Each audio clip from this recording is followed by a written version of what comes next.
¿Qué tal, chicos? Muy buenas tardes. ¿Qué tal? Muy buenas tardes con todos. Qué gusto saludarlos. Bienvenidos al desarrollo de nuestra siguiente semana. ¿Qué tal? ¿Qué tal? ¿Cómo están? A ver, vamos un momento, un ratito,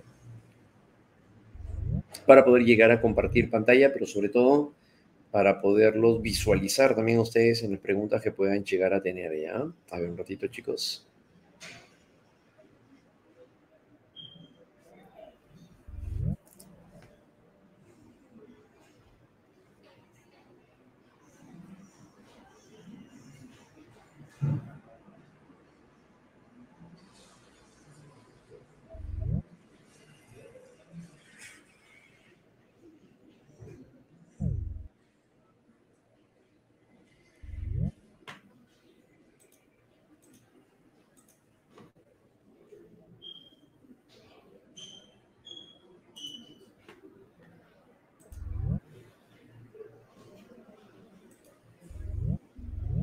A ver, ¿me confirman si se puede captar la imagen? Muy bien. Sí, se puede ver. Ya, listo. Excelente, muchachos. Muy bien. Vamos a dar inicio entonces ya ahora sí al desarrollo de nuestro siguiente tema, donde vamos a tener en cuenta el aporte acerca de lo que es la inteligencia. Uno de los temas bastante recurrentes también va a llegar a ser, bueno, ya lo habíamos comentado eso la semana pasada con respecto a Piaget y a Vygotsky, solo que nos hemos llegado a centrar en ellos en un tema en una clase muy particular, porque a veces solamente se toca a veces de manera tangencial, nada más en el tema de inteligencia. Se toca de manera tangencial, nada más lo que es Piaget y Vygotsky, pero nosotros hemos tenido toda una clase completa de estos dos personajes, ¿no? Entonces, por ese lado estamos bien. Ahora, vamos ahora a revisar nuestro tema relacionado ahora con lo que es la inteligencia y de lo cual se va a llegar a presentar como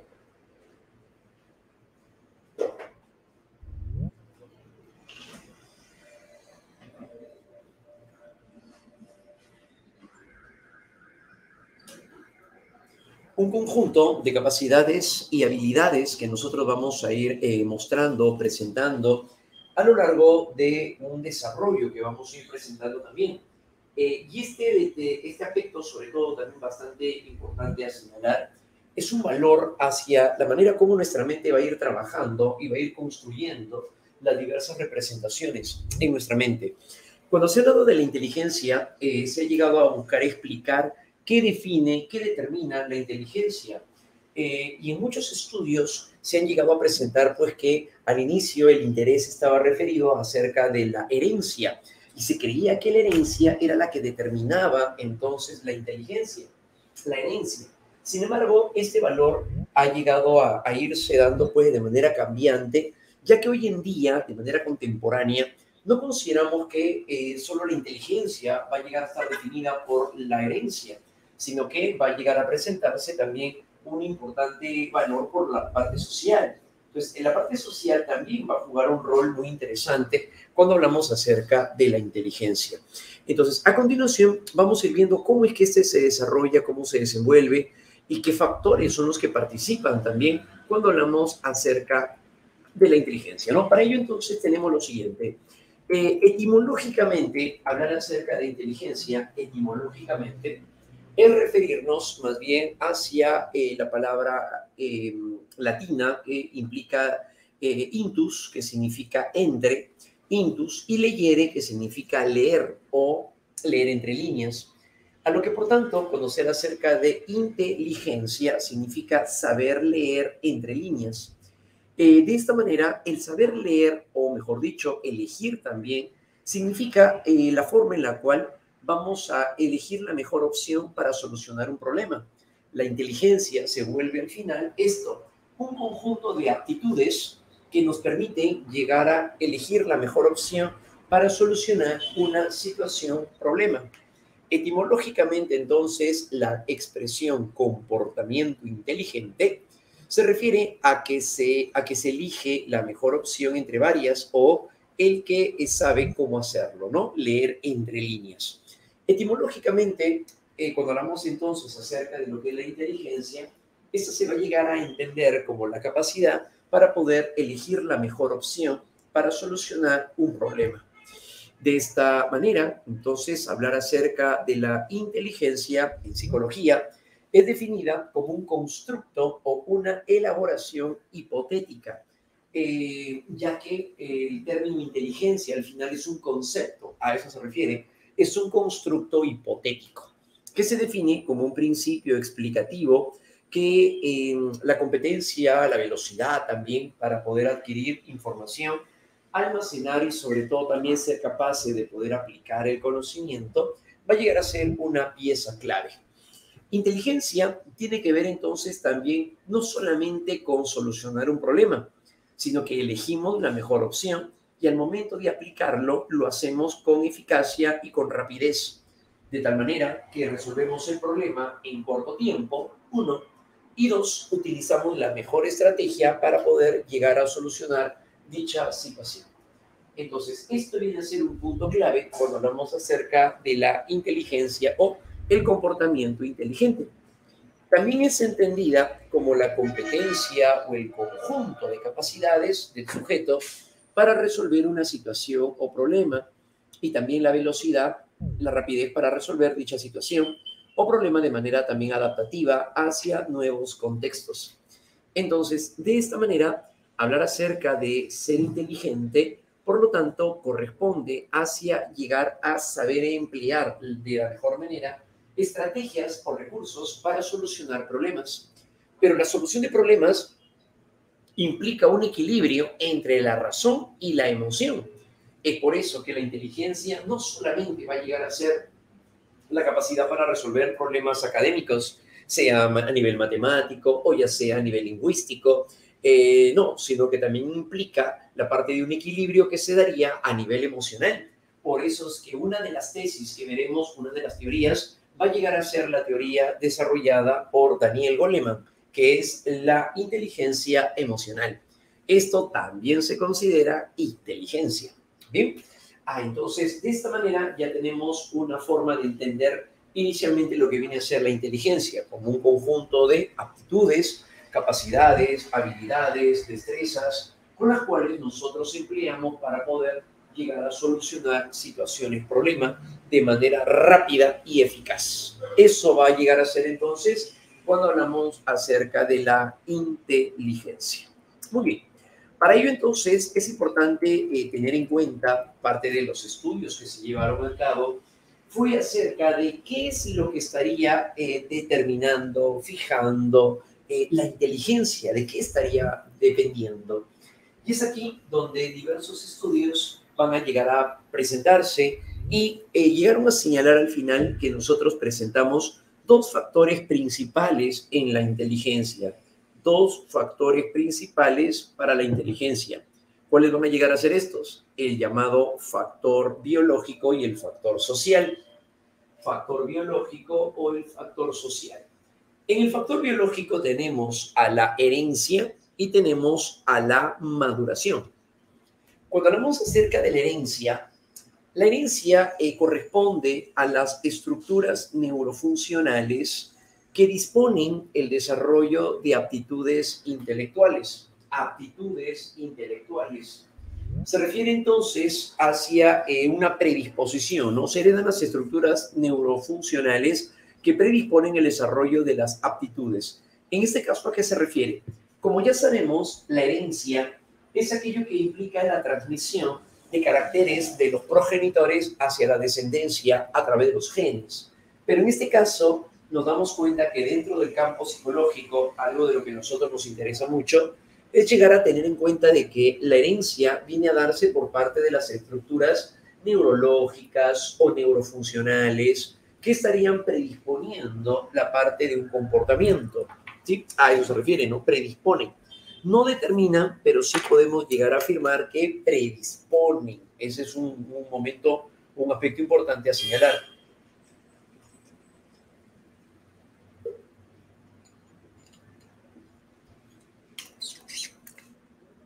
El detalle que vamos a encontrar a continuación va a llegar a darse ahora de manera pues significativa. Claro, cuando hablamos acerca de la herencia. Al decir entonces que se heredan las estructuras neurofuncionales que predisponen el desarrollo de aptitudes intelectuales, Se refiere entonces que nosotros nacemos con una predisposición biológica. Esto será una predisposición biológica. Una predisposición biológica no determina entonces en sí nuestra inteligencia. No, no va a llegar a ser entonces un factor determinante, pero sí llega a impactar en el desarrollo del sujeto. Pero sí va a llegar entonces a impactar en el desarrollo del sujeto.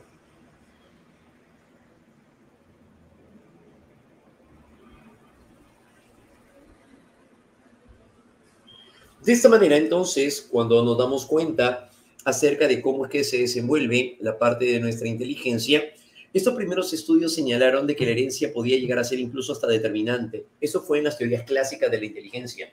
Hoy en día se sabe que la inteligencia sí influye, pero no determina en sí propiamente. La herencia, entonces, vamos a tener de las estructuras neurofuncionales. Por ejemplo, si en el caso del abuelo llega a ser arquitecto, papá llega a ser diseñador gráfico, el nieto de 7 años, al momento de terminar de ver la película que más le gusta, Star Wars, el pequeño, utilizando piezas de Lego, llega a reproducir una fortaleza justamente de la película que acaba de ver. Entonces el pequeño da muestras de que tiene habilidades dentro del campo visoespacial. Eso va a llegar a darse a partir de la competencia que tiene de una predisposición biológica hereditaria para las capacidades visoespaciales. Entonces, la estructura neurológica que tiene el abuelo, que tiene papá, que implicaría una ramificación orientada hacia el desarrollo visoespacial, lóbulo parietal del hemisferio derecho. ¿Eso lo puede heredar el pequeño? Sí, puede heredar la estructura neurofuncional que lo puede predisponer a tener un mejor desempeño dentro del área visoespacial.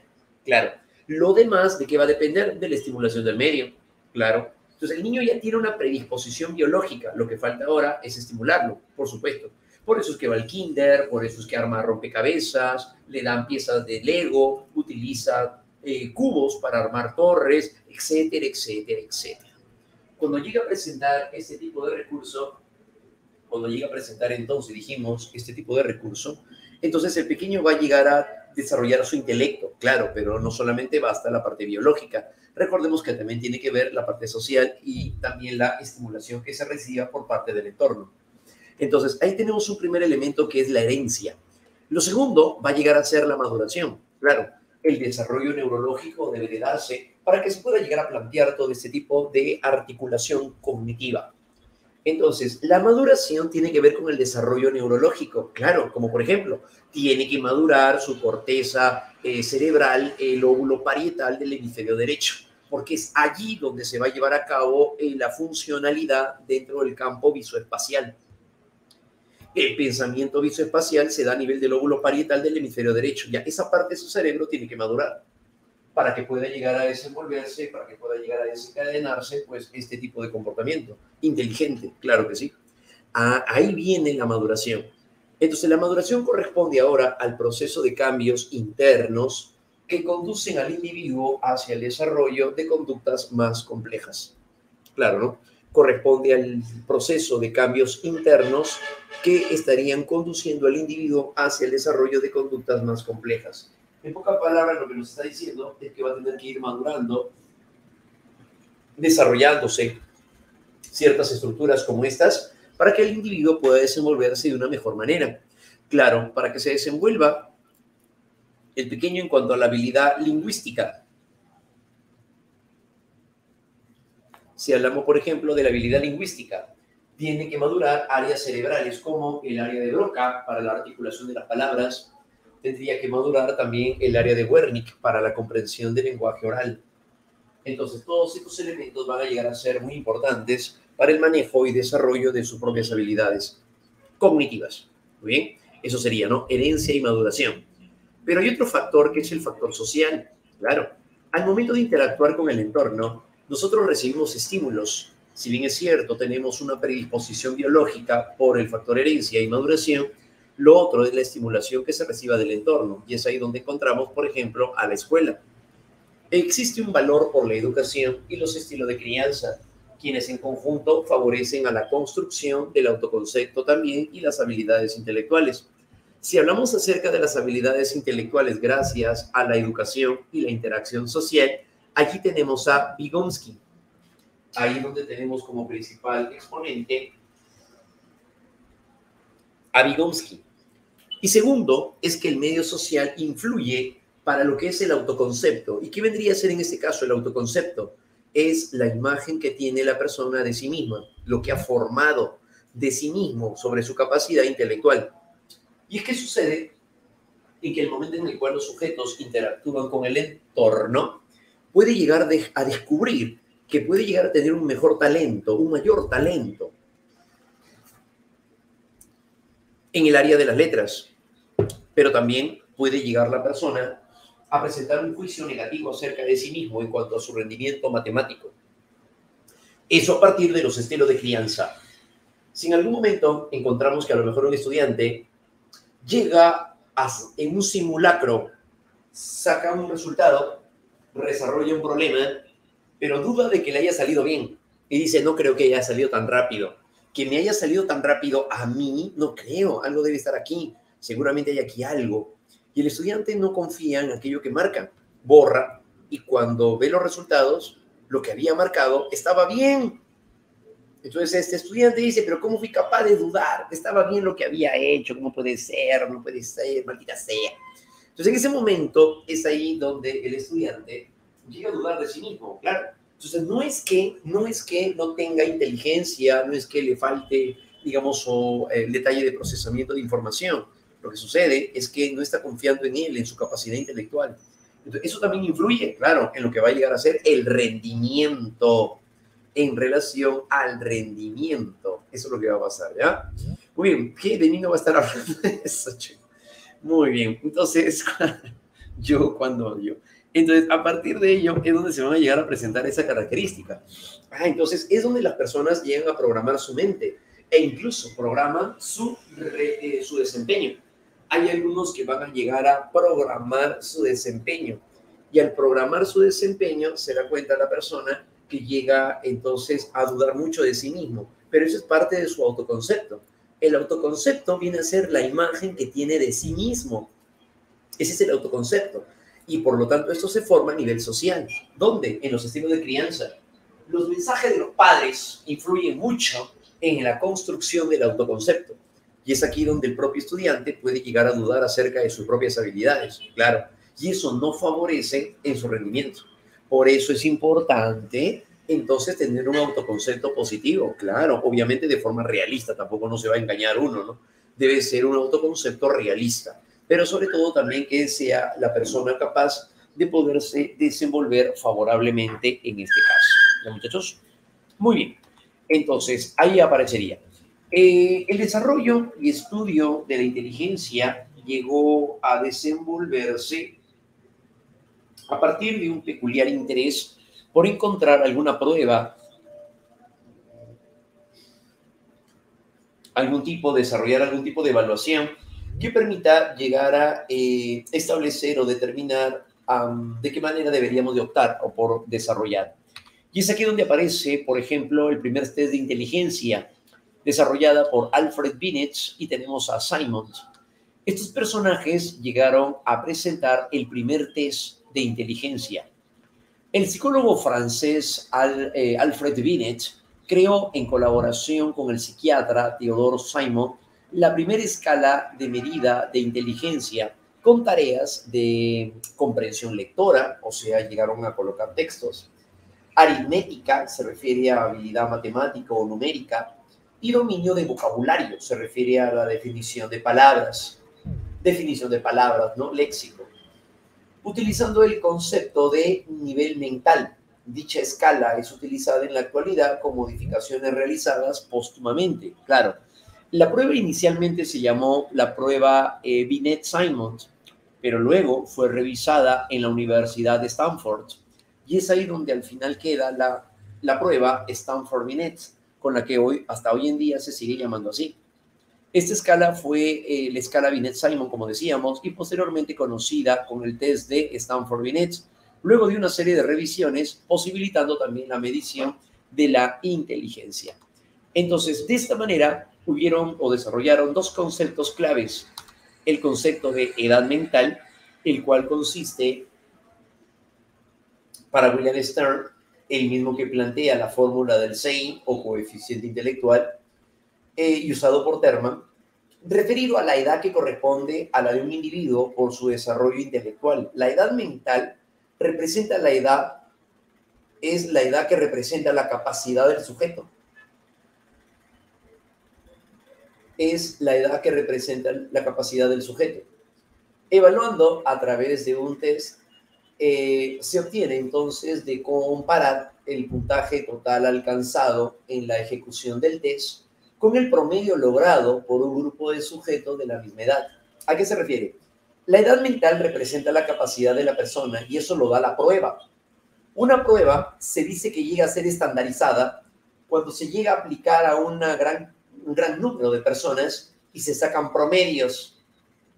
Esos promedios generan una tabla, lo cual luego se compara. Por ejemplo, un niño puede tener tal vez 12 años, un puber, 12 años, pero en el examen llega a sacar un puntaje que es promedio, es el puntaje promedio para todos aquellos que tienen 20.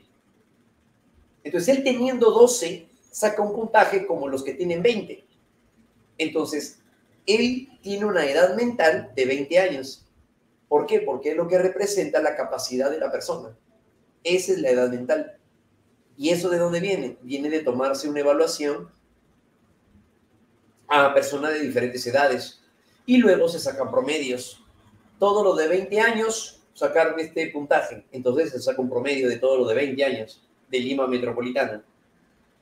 Todos los de 19, todos los de 18, hasta 12. Todos acá sacaron promedios. Cuando el muchacho tiene 12 años, pero su puntaje no refleja su edad, sino una edad superior, esa es su edad mental. A eso se le llama la edad mental, que es la edad que representa la capacidad o el desarrollo intelectual del individuo. Eso implicaría la edad mental. Pero también aparece el coeficiente intelectual.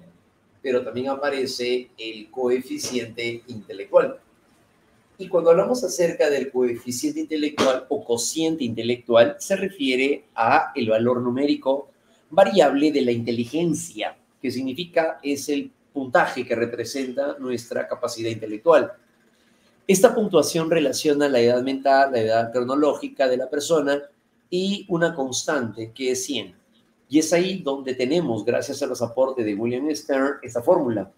El coeficiente intelectual o el valor numérico variable de la inteligencia, como la edad mental, se obtiene de la edad mental expresado en meses, sobre la edad cronológica expresado en meses y multiplicado por 100, que es una constante. Al momento de llegar a presentar ello, estamos hablando acerca del CI o coeficiente intelectual, donde, como podemos apreciar, si hablamos acerca de EM va a llegar a ser la edad mental, S la edad cronológica y 100 es la constante. Lo otro que surge es simplemente la condición aplicativa de lo que estamos viendo en este caso.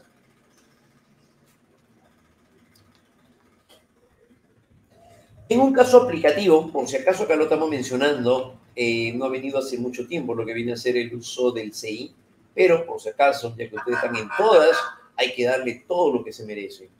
Y aquí tenemos lo siguiente entonces, en un caso aplicativo. En un caso aplicativo nos damos cuenta de lo siguiente.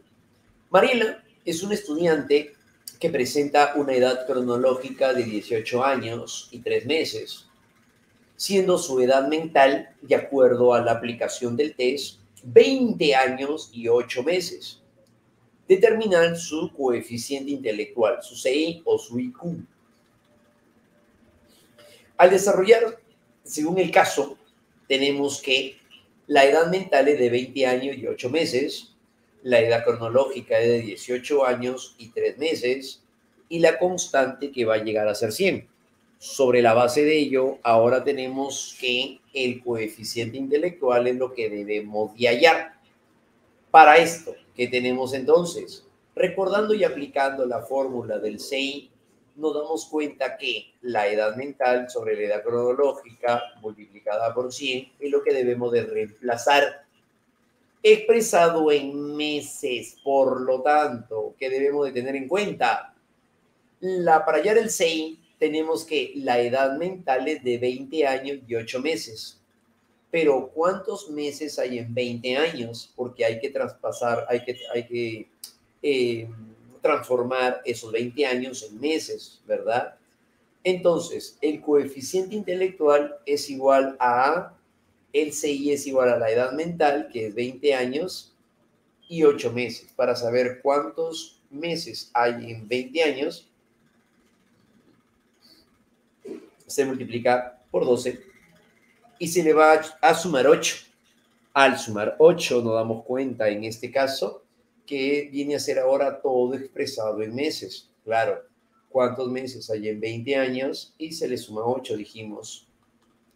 Posteriormente, encontramos ahora que los 18, edad mental. La edad cronológica, como podemos apreciar aquí, la edad cronológica es 18 años y 3 meses.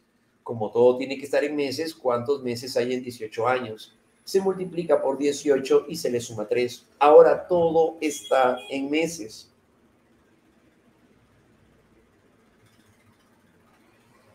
Ahora todo está en meses. Y se multiplicará por 100, que es una constante. En este caso, resolviendo todo ello, nos sale este resultado.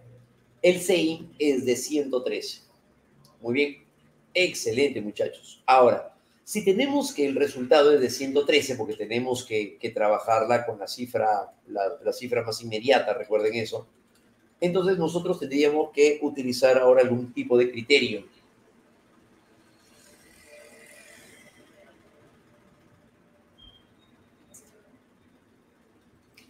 Para poder entonces ahora llegar a considerar ese CI. ¿Qué significa ese CI? Entonces, este 113, ¿qué significa? Es lo que nos interesa. Para eso se llegaron a emplear categorías intelectuales. Y las categorías intelectuales las vemos aquí definidas, como por ejemplo, esta es una de las más conocidas de Terman. Entre 90 y 109, la clasificación es la inteligencia normal promedio. De 110 a 119 es inteligencia normal alto. De 120 a 129, la persona se encuentra en un nivel de inteligencia superior. Y de 130 a más, esto ya sería muy superior, donde están los superdotados o los niños genios, tal vez, o los genios. Claro, ¿no? Entonces aquí se van a encontrar, pues, los científicos de la NASA, Stephen Hawking, claro, y vamos a encontrar, pues, inteligencia de 160, ¿no? Como el caso de Albert Einstein, claro. Sus profesores de la academia, claro, por supuesto, sus alumnos, aquí se van a encontrar todos ellos también. Claro que sí. Si no, ¿de dónde sale todo este contenido, todo este conocimiento? Claro que sí, muchachos. Ahí aparecería, por otro lado, como debe ser, claro que sí. Pero también aparecen las categorías inferiores, como por ejemplo, de 80 a 89 está el normal bajo, de 70 a 79 se encontrará la inteligencia limítrofe y de 69 a menos se le llama deficiencia mental o retardo mental. Entonces, estas categorías nos ayudan para poder llegar a señalar en qué condición un individuo podría encontrarse a nivel intelectual. Claro que sí. Pero recuerden que las pruebas psicológicas, al igual que estas categorías, van a llegar a ser instrumentos. No es que va a llegar a ser la voz última del individuo, la sentencia del sujeto. No, no es tanto así. Esto es un instrumento, es una ayuda para que pueda llegar el propio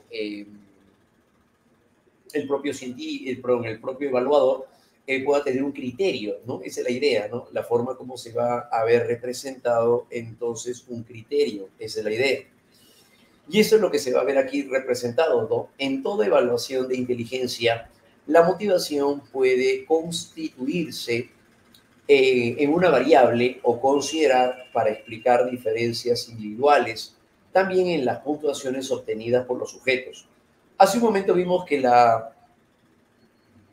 en nuestro ejemplo había sacado 113. Ya, ¿qué representa 113? 113 significa inteligencia normal alto. ¿Y esto qué significa?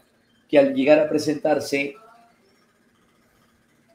que al momento de llegar a presentarse el normal alto, hace alusión a que la persona tendría la competencia, la capacidad para poder desarrollar una actividad que es superior al promedio. Como por ejemplo, elegir una carrera universitaria, ¿no? Sí. Las personas que están en el normal promedio o normal alto son personas que tienen un buen pronóstico para desempeñarse favorablemente en una carrera determinada, ¿no? Claro. Entonces, ahí eso podría llegar a favorecer, claro, pero por supuesto, ¿no? Eso es lo que va a llegar a ocurrir. Ah, entonces ese va a llegar a ser un valor altamente significativo. Claro que sí. Entonces considerar para explicar diferencias individuales en las puntuaciones obtenidas también en los individuos. Claro que sí. Entonces, al momento de sacar estos puntajes, el valor, la ayuda que se va a llegar a tener va a ser sobre todo con la finalidad en la cual pues el individuo pueda llegar a adaptarse de una mejor manera y pueda también servir eso. En la orientación vocacional se suele tomar también prueba de inteligencia, ¿no? Pero no con la finalidad de poder determinar si la persona pues tiene una deficiencia mental, no tiene retardo, no sirve para esto. No, la idea es saber definir cuáles son las habilidades en las personas en las cuales se están destacando o incluso también como parte de su autoconocimiento. Hay chicos que desconocen de qué manera pueden llegar a desempeñarse en qué actividad porque desconocen cuáles son sus talentos o sus habilidades. ¿Ya? A eso se refiere. Entonces, y tiene que ver eso con respecto a lo que es la motivación también. La motivación juega un rol muy importante en el desempeño intelectual, como por ejemplo en el caso de las pruebas. Claro, ¿no? Si se llega a evaluar a nivel de inteligencia y alguien sale muy bajo en una prueba, es porque probablemente tal vez también puede jugar un rol importante en su motivación. Así, por ejemplo, un sujeto que no tiene una predisposición favorable hacia el evaluador y hacia la prueba podría obtener una puntuación que no reflejaría su verdadero potencial o nivel. Sí, eso es posible. Por otro lado, del mismo modo, factores como el agotamiento, el interés en otra actividad paralela a la evaluación, etcétera, se pueden considerar como factores motivacionales que influirían en la puntuación obtenida en una evaluación. Claro, ¿no? De esa manera. Se pueden entonces considerar como factores motivacionales que influirían en la puntuación obtenida. Por ese lado, solamente, como ya dijimos, van a llegar a ser referenciales. Claro, ¿no? Entonces, es referencial nada más, ¿no? No es a rajatabla lo que resulte, entonces así hay que considerarlo, no. Hay incluso estudiantes que pueden salir bajos en una evaluación de inteligencia, pero eso no significa que no puedan llegar a desarrollar una competencia intelectual, sino que eso podría estarse dando, eso sucede, porque el estudiante se puede poner muy nervioso al momento de dar la evaluación. Hay gente que es muy ansiosa, muy nerviosa en todo contexto de evaluación, pero eso no significa que la persona tenga una deficiencia mental, ¿no? Me refiero a nivel cognitivo, a nivel de solución de problemas, pues no. Quizás su lado más vulnerable es su lado emocional, pero esto es un indicador favorable a que podría llegar a desempeñarse adecuadamente en múltiples otras áreas. Es lo que nos estaría señalando entonces estas categorías intelectuales. Muy bien, listo chicos, a continuación vamos ahora a las teorías. Vamos ahora hacia las teorías clásicas o psicométricas de la inteligencia. Vamos a continuación con nuestro siguiente apartado. A ver, nos dice Angelina, he escuchado que las personas con autismo tienden a tener un CI alto. ¿Es cierto? No, no es cierto de que todo autista tenga un CI alto. No. ¿Por qué? Porque el autismo es un trastorno del desarrollo. Y eso no significa que la persona llegue a presentar un CI alto. Suele pasar con algunos tipos de autismo. Muy probablemente sí, como por ejemplo cuando hablamos acerca del síndrome de Asperger. Eso sí puede pasar. Si nos referimos a el síndrome del Savant, ahí sí, porque es un tipo de autismo. Pero hay un detalle. La persona con síndrome de Asperger no es que sea un niño genio, no, sino que la persona puede llegar a ser muy talentosa, pero en un área, como por ejemplo la música, como por ejemplo en la programación de computadoras, pero tiene mermada otras habilidades, como por ejemplo la habilidad lingüística, la empatía y otros detalles. Entonces, no por eso, no porque tenga autismo, es un niño genio, no, eso no va a pasar así. Y no se desarrolla en todas las formas de autismo, solo se daría en el caso del síndrome de Asperger o en el síndrome del Savant. Pero en este caso puede llegar a ser talentoso en un área, pero no en todas. Eso es lo que podría suceder. ¿Ya? Muy bien, también tendría un buen CI. Probablemente una persona con hipernesia podría tener una super memoria, ahí va a sacar perfecto, claro, pero no va a suceder lo mismo en las áreas matemáticas. No va a suceder lo mismo probablemente en vocabulario, tal vez. A eso se refiere, ¿no? No, pues, entonces la persona con hipernesia pueden ser muy hábiles, claro, en retener información. Más de 2.000 páginas, o a lo mejor más de 2.000 páginas de lectura puede tener, pero no significa eso que la persona pues sea o tenga un CI elevado, no. ¿Por qué? Porque el CI implica en una prueba psicológica evaluar varias áreas. El CI no se centra solamente en evaluar matemática, el CI no se centra en evaluar solamente comprensión lectora, no. Una prueba de inteligencia para evaluar el CI implica la evaluación en varias áreas, en el área matemática, en el área lingüística, en el área de la comprensión, en el área espacial, o sea, hay varias áreas. Claro, ¿no? Entonces, por eso que una persona normal, entre comillas, puede sacar el puntaje promedio, claro, porque es relativamente buena la persona en cada área, una más que otra. Pero una persona con un síndrome de Asperger a lo mejor puede ser, sale pues un puntaje muy elevado en matemática, claro, pero no le pasa lo mismo en memoria, no le pasa lo mismo en la habilidad espacial, pues no. Y sale a lo mejor con un puntaje bajo, a pesar que es un Asperger, puede salir con un nivel bajo, sí, de inteligencia, claro que sí. ¿Y eso por qué? Porque tiene una gran genialidad solo para un área nada más, pero no las demás áreas.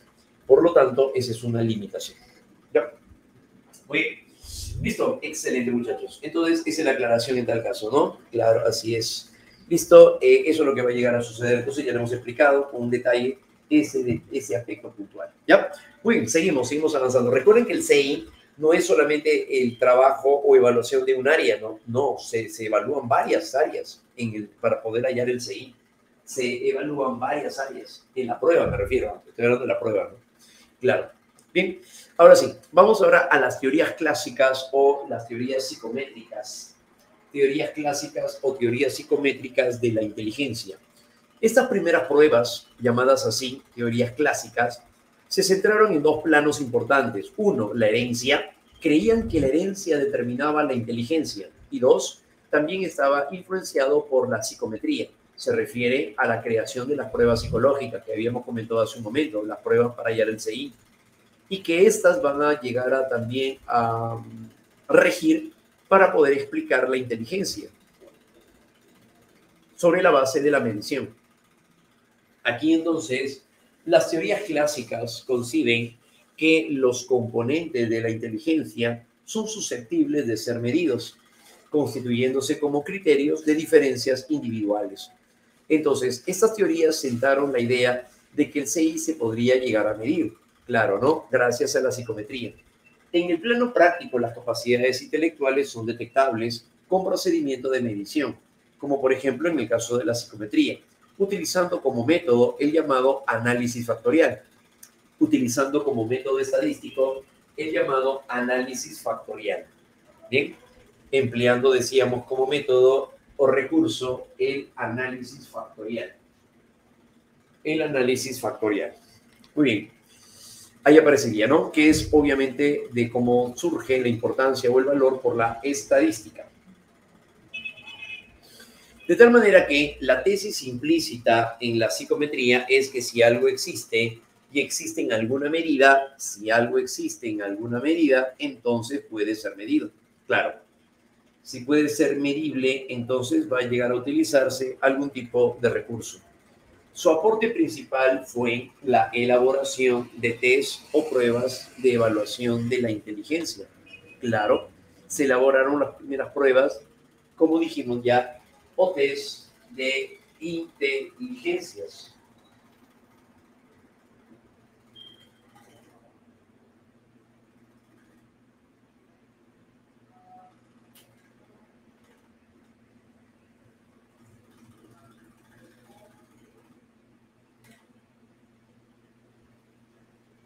En este caso, nos damos cuenta entonces que se requiere, por lo tanto, de este elemento. La investigación se centró en determinar si la inteligencia era una capacidad global o un conjunto de habilidades específicas. Y si esta era producto también de la herencia, del aprendizaje, o muy probablemente de la combinación de ambas. Claro, ¿no? O muy probablemente dijimos de la combinación de ambas. Eso es lo que va a llegar a pasar. Entonces, a partir de ello es donde nos encontramos, ¿no? En el aprendizaje y la combinación de ambas. Eso aparecería. Muy bien. Entonces, vamos a las teorías clásicas de la inteligencia. Sí, aquellas que le dieron valor hacia el ámbito de la herencia. Entonces, ¿con quién tenemos? En primer lugar, una primera afirmación, una de las primeras influencias. Aquí la tenemos con Charles Spearman. Vámonos ahora con Charles Spearman. Desde la perspectiva de Charles Spearman, nos damos cuenta a continuación de lo siguiente que vamos a tener en cuenta con Charles Spearman. Inicialmente propuso la teoría bifactorial de la inteligencia, considerando la existencia del factor general y del factor específico. Posteriormente, aceptó la existencia de un factor motivacional. Entonces, ¿a qué se refiere esto? Spearman creía que en la inteligencia participaban tres factores. Entonces, en el caso del primer factor, viene a ser el factor G. El factor G se refiere al factor general, y esto corresponde al promedio de capacidad que nosotros tenemos, llamada energía mental. El promedio de nuestras capacidades intelectuales en general es a lo que se le llama el factor G. Entonces, está presente en todo esfuerzo intelectual. Implica sería la base de una actividad intelectual, y el factor común que subyace a los factores específicos lo llamó energía mental. Ese es el factor G, la energía mental. Como por ejemplo, para entenderlo un poco mejor, vamos a llevarlo a un plano un poco más concreto. Cuando un pequeño llega a rendir un examen, tiene un desempeño sobre 20, tiene un desempeño de 16 en lo que viene a ser habilidad matemática. Tiene 17 en lo que viene a ser el desempeño de habilidad lingüística. Y presenta 18 en ciencias naturales, como física, química, entre otros. El promedio de las tres anotaciones va a llegar a ser 17. Claro, ese 17 va a llegar a ser entonces el promedio. Claro, ese será el promedio. Donde su mayor habilidad, que viene a ser las ciencias naturales, porque ha sacado 18, esa es su habilidad específica. Esa vendría a ser su habilidad específica. Entonces, se han evaluado tres áreas diferentes. Claro, ya ha sacado un promedio de 17. Ya, ese es el factor general. Pero cuando nos centramos en cuál viene a ser su mayor talento, llega a afirmar que se llega a presentar en las ciencias naturales. Entonces, eso vendría a ser su factor específico. Entonces, el factor general es el promedio de todas las habilidades que tenemos. Claro, las personas naceríamos entonces con este factor intelectual, es decir, es hereditario, es innato. El factor general es herencia. Y se desarrollaría hasta los 12 años, evaluándose en toda prueba de inteligencia. Claro, evaluándose, jovencitos, en toda prueba de inteligencia. Ese es el factor G. Y cuando hablamos acerca del factor específico o varios factores S, Este factor es distinto ahora en cada persona y cambia constantemente, adaptándose a las necesidades. Claro, nos referimos, por ejemplo, a las habilidades lingüísticas. Entonces este muchacho puede haber sacado un puntaje más elevado en ciencias naturales. Ya ese es su factor específico. A eso se refiere. Este factor progresa posteriormente con el desarrollo de las aptitudes específicas. Se refiere a las habilidades particulares. Eso vienen a ser las habilidades específicas. Son las capacidades particulares que estaría desarrollando la persona. Muy bien. Entonces, de eso se trata la perspectiva de Charles Spearman. Eso va a corresponder entonces a Charles Spearman. ¿Bien? Factor específico o factor S. Pero el factor motivacional que llega a también contribuir este estudio de Spearman se centra más bien en que cuando nosotros realizamos una actividad como una evaluación psicológica, entre otras, lo que estamos haciendo es ser capaces de poder elaborar nuestra propia producción.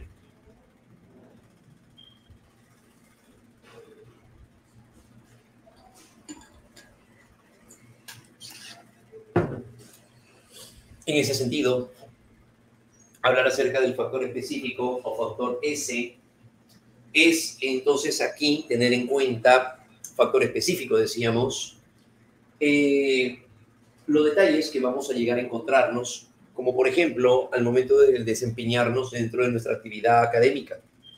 La motivación es aquello que nos va a permitir un mejor desenvolvimiento. La motivación es lo que nos va a permitir un mejor desenlace. Ese es el factor específico o factor S. Perdón, el factor motivacional.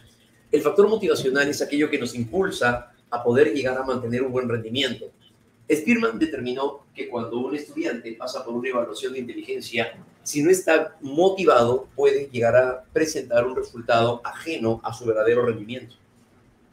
Esto es característico entonces de Spearman. Claro que sí, él también lo señaló. Entonces, para Charles Spearman se le da un valor muy significativo a la actividad que va pues a realizar el sujeto, ¿no? Sí, ese es el factor entonces específico o factor S, a eso se refiere. Es el factor que progresa posteriormente con el desarrollo de aptitudes específicas. Muy bien, entonces vamos a encontrarnos de esa manera, ¿no? Sí, entonces Charles Spearman va a llegar a presentar con esa característica. Muy bien, pero también tenemos a Lois Thurston. Vámonos ahora con este personaje. Lois Thurston llega a realizar un estudio y establece una crítica a la propuesta inicial de Charles Spearman. Y a diferencia del primero, no se centra ya en la parte tan acérrima en cuanto a la herencia. La herencia no es un elemento determinante propiamente de la inteligencia, va a decir Lois Thurston, pero se centra más en las habilidades específicas, también empleando para ello estrategias o recursos estadísticos. Entonces, ¿qué propone Thurston? Thurston propone lo siguiente. Propuso la teoría multifactorial de la inteligencia y utilizó técnicas estadísticas más elaboradas, identificando matemáticamente 7 aptitudes o capacidades mentales primarias, así le llamó. 7 habilidades básicas o 7 capacidades primarias que van a llegar a ser habilidades diferentes e independientes una de la otra. En este caso, ¿a qué nos referimos? Por ejemplo, Thurston llegó a plantear la existencia de una habilidad espacial. La habilidad espacial, o también llamada visoespacial, es la habilidad para poder reconocer una figura cuya posición en el espacio cambia. Se refiere a poder utilizar el pensamiento tridimensional. Por ejemplo, este tipo de habilidad es la que podría estar teniendo un arquitecto al momento de construir una maqueta. Tiene que presentar habilidad espacial, porque al momento de construir su maqueta piensa en 3D, en 3 dimensiones. Entonces va a tomar en cuenta la altura, la profundidad y todos estos elementos, ¿no? ¿Sí? Esa sería entonces la habilidad espacial. La rapidez perceptual. Para Lois Thurston, esta habilidad o capacidad, que es la rapidez perceptual, es la habilidad para poder detectar semejanzas y diferencias entre distintos dibujos o elementos. Claro. Por ejemplo, ¿dónde vemos rapidez perceptual? La rapidez perceptual la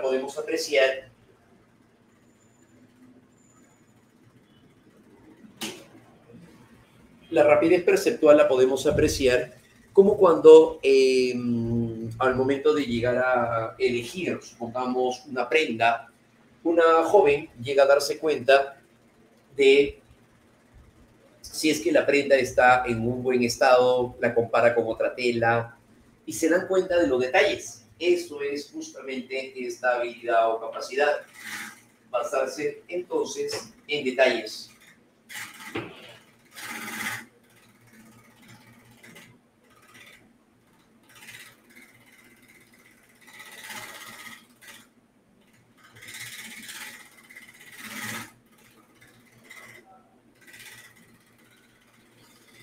Entonces, en este campo nos damos cuenta, por ejemplo, de que las chicas tienen una rapidez perceptual y se dan cuenta rápidamente de ciertos detalles, ¿no? Claro. Por ejemplo, pueden notarse a lo mejor una compañera ha cambiado de look, si un compañero a lo mejor ha llegado a cambiar de vestimenta, probablemente, pueden notar un gesto, un cambio en su respuesta cuando le pregunta sobre qué hará el fin de semana, cosas de ese tipo. Esa es la rapidez perceptual, en donde de esta manera, pues, las chicas tienen un mayor desenvolvimiento de esta área. Claro, por supuesto, tienen una mejor habilidad que en el caso de los varones. Claro, ¿no? Rapidez perceptual. Eso va a llegar a darse.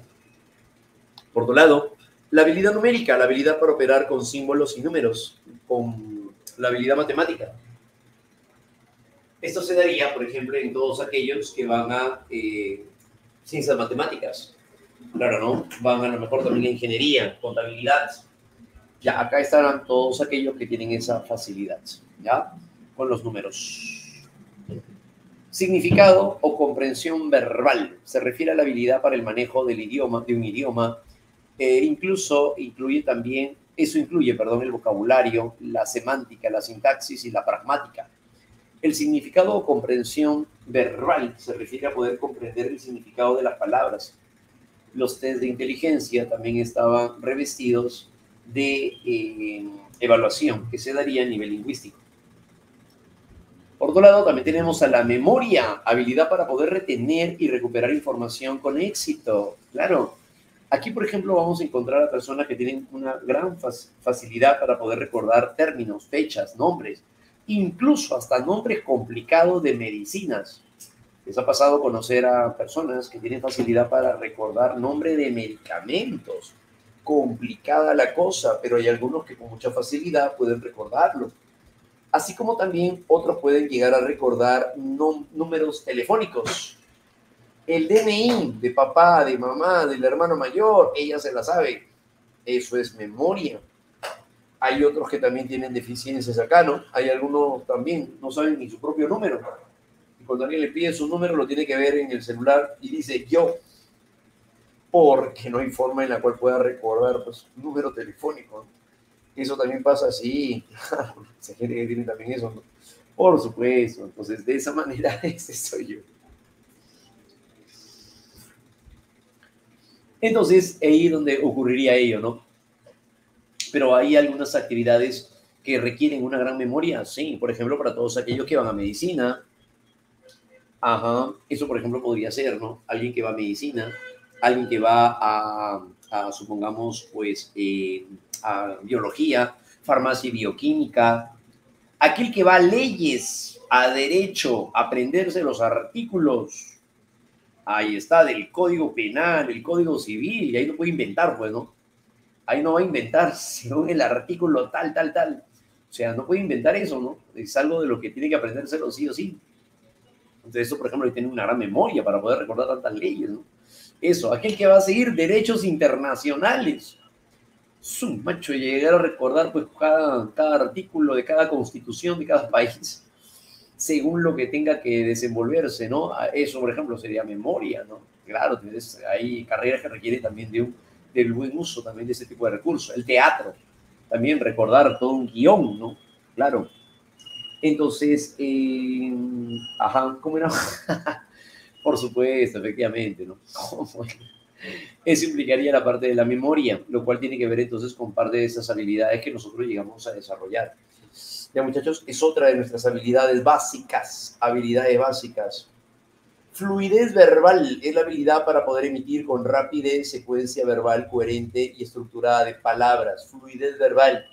La fluidez verbal corresponde a todos aquellos que tienen facilidad de palabra, claro, no facilidad verbal, tanto oral como escrita. Tanto oral como escrita. Tanto oral como escrita. Eso es fluidez verbal. Por ejemplo, los que siguen derecho. Los que siguen derecho tienen una facilidad también en el fluidez verbal. Claro, ¿no? Papá a lo mejor es abogado.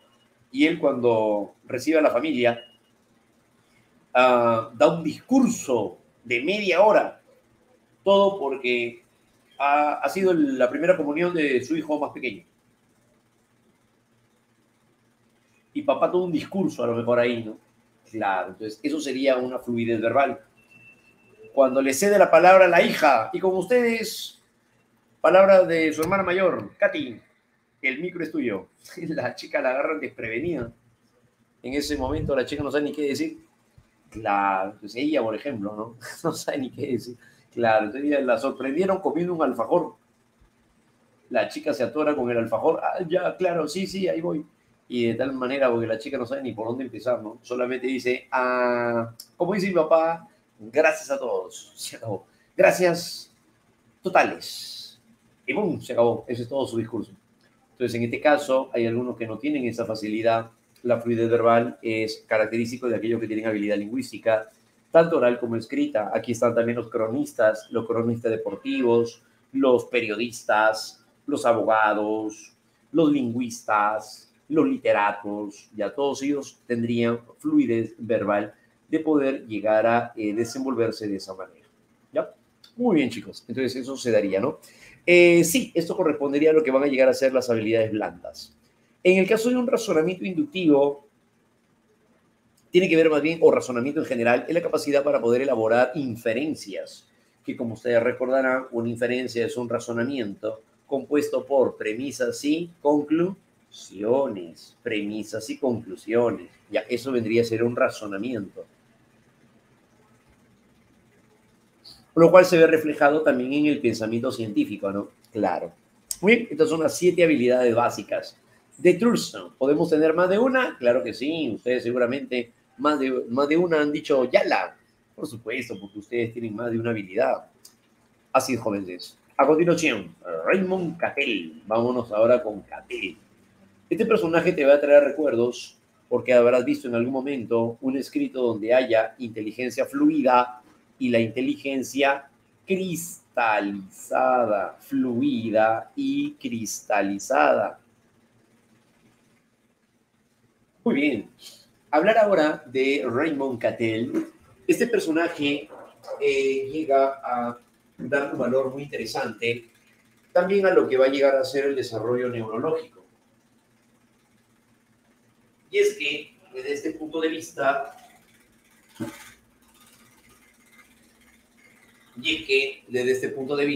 encontramos a la inteligencia fluida como aquella que tiene un origen de carácter innato. Aquella que tiene un origen innato.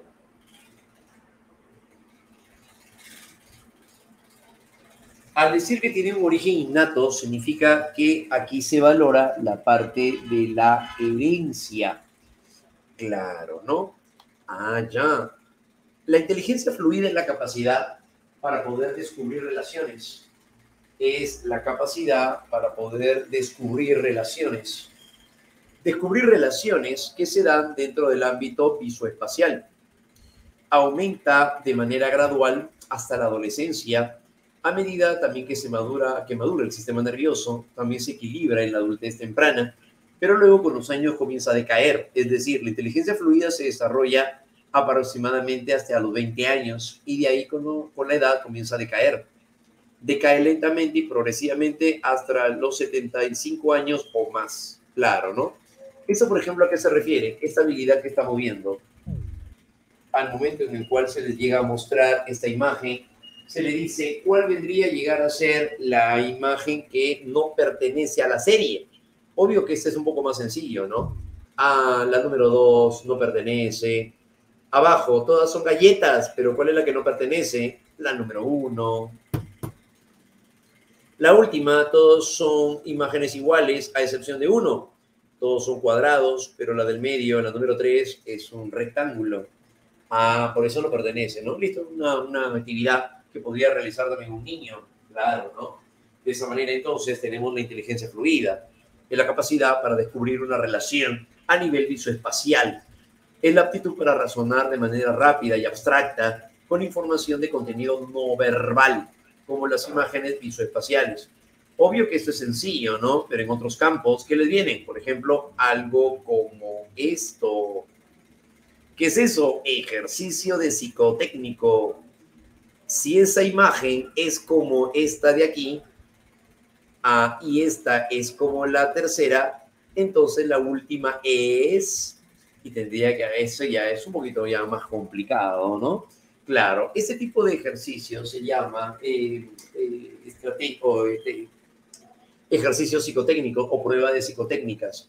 La prueba psicotécnica suelen utilizarse para aquellos que van a la policía, aquellos que van a la FAP, aquellos que van a las Fuerzas Armadas, a los que llevan una actividad castrense, aparte del examen de conocimientos, se les llega también a evaluar con estas pruebas, llamadas así, pruebas psicotécnicas. Y de esta manera, ¿qué es lo que están evaluando? Su inteligencia fluida, claro. ¿Esto qué significa? Que no está determinada por la educación. La inteligencia fluida no depende del aprendizaje, no depende de la educación, sino del desarrollo del individuo a nivel neurológico. Por eso es que está libre de la influencia de la cultura y de la educación. Libre de la influencia de la cultura y de la educación.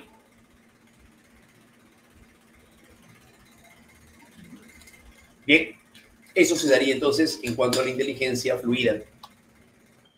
Pero también tenemos la inteligencia cristalizada, sí, es la contraparte.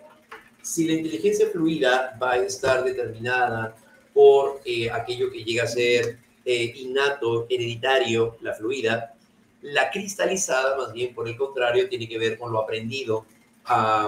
Y lo aprendido se va a ver reflejado en cuanto a lo que va a llegar a ser ahora a través del ambiente y el aspecto formativo. La educación se refiere, o lo aprendido se refiere a aquello que aprendemos en la escuela, como por ejemplo, si hablamos acerca del contenido numérico, hablamos acerca de la matemática o hablamos acerca del aporte verbal. Eso es inteligencia cristalizada. Por ejemplo, comprender un texto o resolver una ecuación matemática. Eso es inteligencia cristalizada. Es la habilidad de aplicar razonamientos usando información de contenido numérico y verbal. Interviene también en la solución de problemas que dependen del conocimiento adquirido como resultado de la experiencia y de la educación formal. Esa es la inteligencia cristalizada. De eso se trata cuando hablamos acerca de la inteligencia cristalizada. Claro, inteligencia cristalizada. ¿Ya? Inteligencia fluida y dijimos aquí la inteligencia cristalizada. Raymond Cattell entonces va a dar un valor muy significativo hacia ello, ¿no? Inteligencia fluida y la inteligencia cristalizada. ¿Ya, muchachos?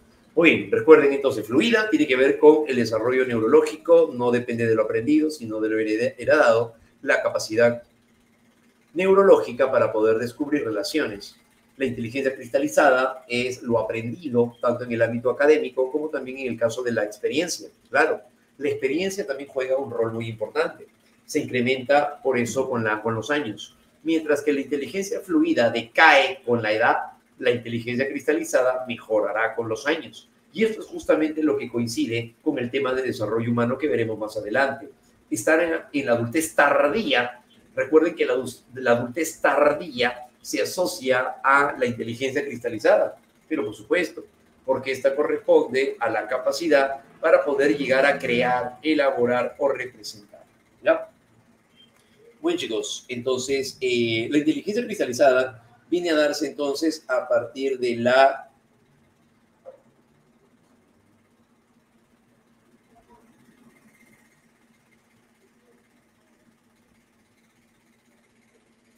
se daría, entonces dijimos, a partir de ello, ¿no? A más edad, más conocimiento empírico, bueno, sí, bueno, entendido sobre todo como parte de la experiencia, ¿no? Claro.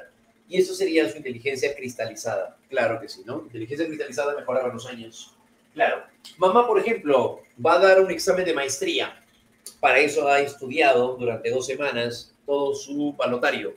Eso es inteligencia cristalizada, ¿sí? Porque tiene que ver con lo educado, con la educación, con lo aprendido. Pero también, por otro lado, aparte del aprendizaje académico.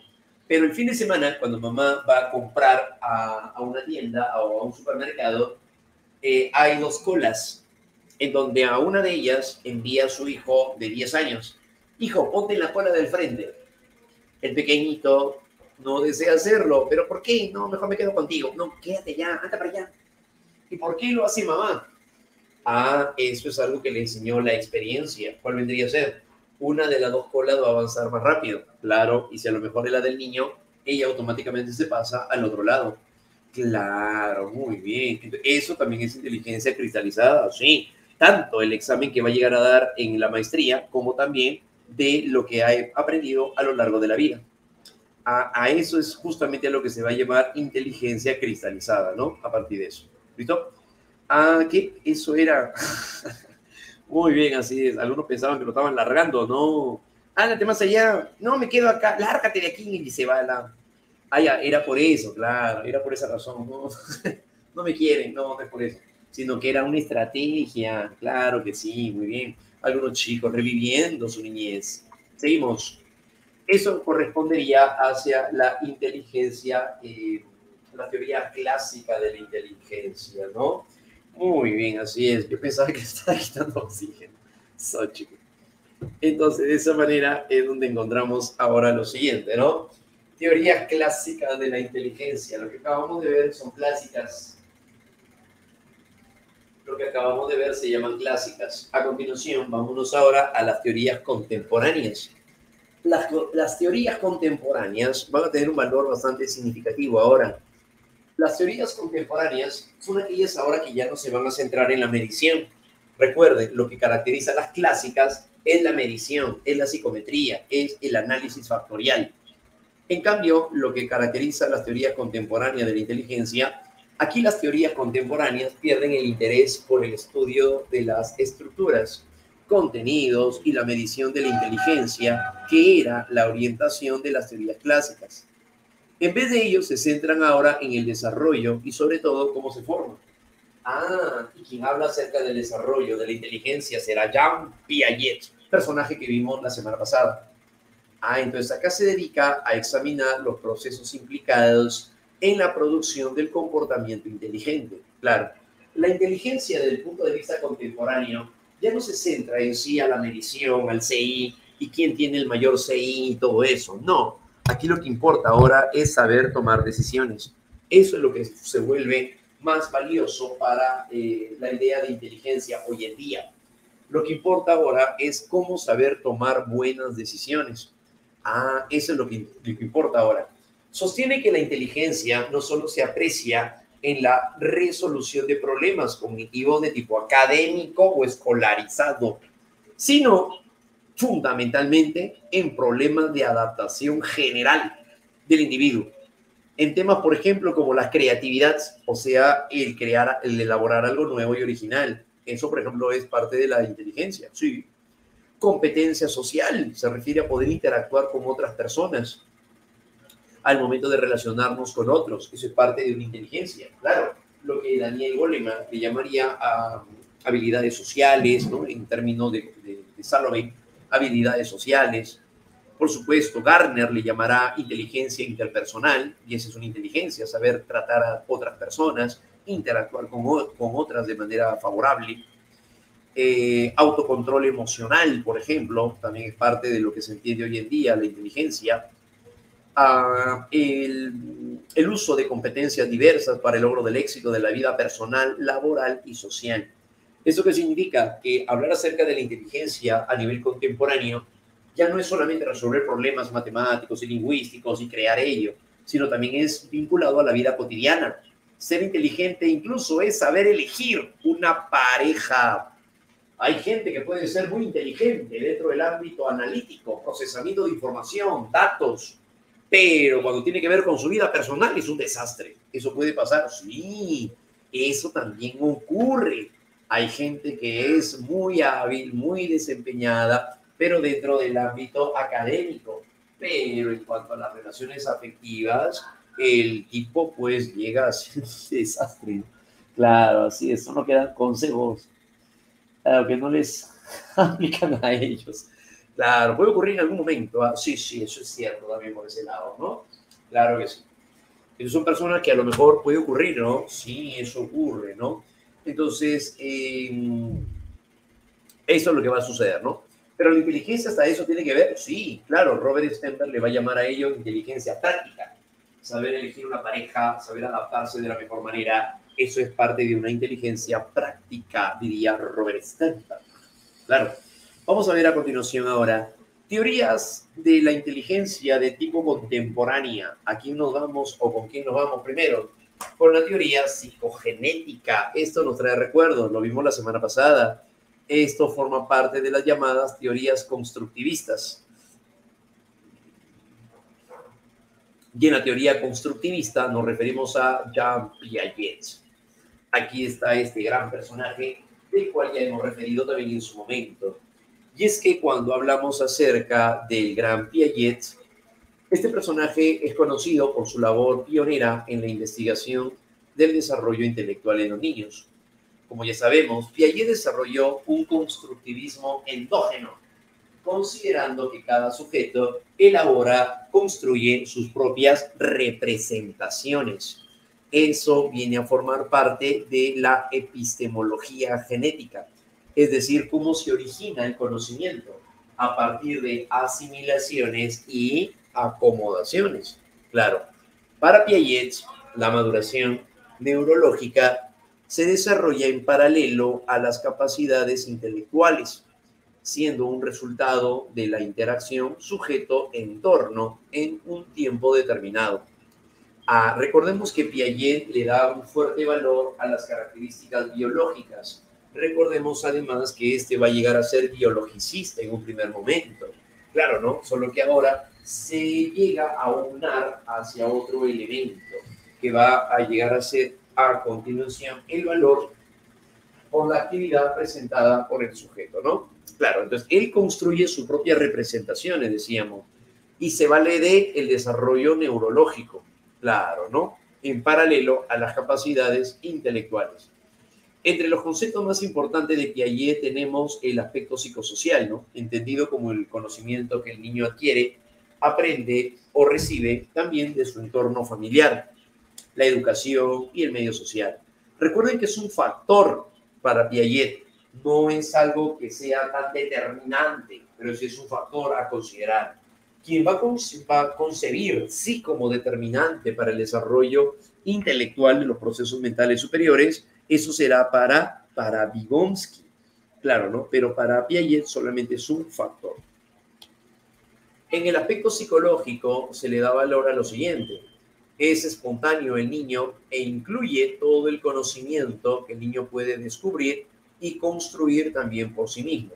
El sujeto, por ello, recordemos, no es pasivo, sino que más bien llega a ser activo al momento de construir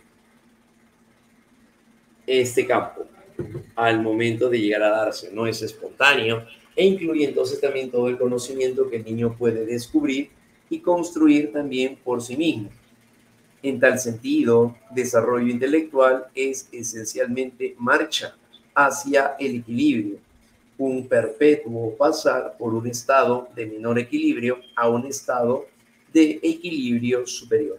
Claro, ¿no? Hacia un estado entonces, pero de equilibrio superior. Ese es el aspecto psicológico. En el aspecto psicológico, entonces, lo que se busca es la llamada equilibración. Claro, ¿no? Equilibración. A partir de asimilaciones y acomodaciones se presentará la equilibración, ¿no? Que es algo de lo que ya conocemos, de lo que hemos visto la semana pasada. Piaget no usa el término de equilibrio en un sentido estático, sino dinámico, claro, refiriéndose a un equilibrar de manera progresiva. Claro, un pequeño, por ejemplo, llega a aprender las vocales. Asimila y forma el esquema mental de las vocales. Aprende los números y forma el esquema mental de los números. Cuando llega al colegio, le enseñan de que 3x más 4 es igual a 20. El pequeño ahora no solamente ve letras y no solamente ve números, sino que ahora eso es una ecuación. Entonces ahora lo que ha hecho es equilibrarse. Claro, ha llegado a adquirir una nueva información y ha logrado un estado de equilibrio. Claro, hasta que venga un nuevo enfoque de estudio, ¿no? Pero en tal caso, el pequeño al momento de recibir la información de esta manera, estaría asimilando, pero también estaría a su vez acomodando. Asimilar y acomodar es generar equilibración. Muy bien, muchachos, ese viene a ser el punto, ¿no? Y algo de lo que ya sabemos, los estadios del desarrollo de la inteligencia según Jean Piaget, algo de lo cual ya conocemos, claro, como por ejemplo en este caso. A ver, esto nos va a traer un poquito de recuerdos, ¿no? Sensorio motriz. Aquí hay 3 características cardinales del sensorio motriz. ¿Cuáles serían? Entre ellas destaca, 1,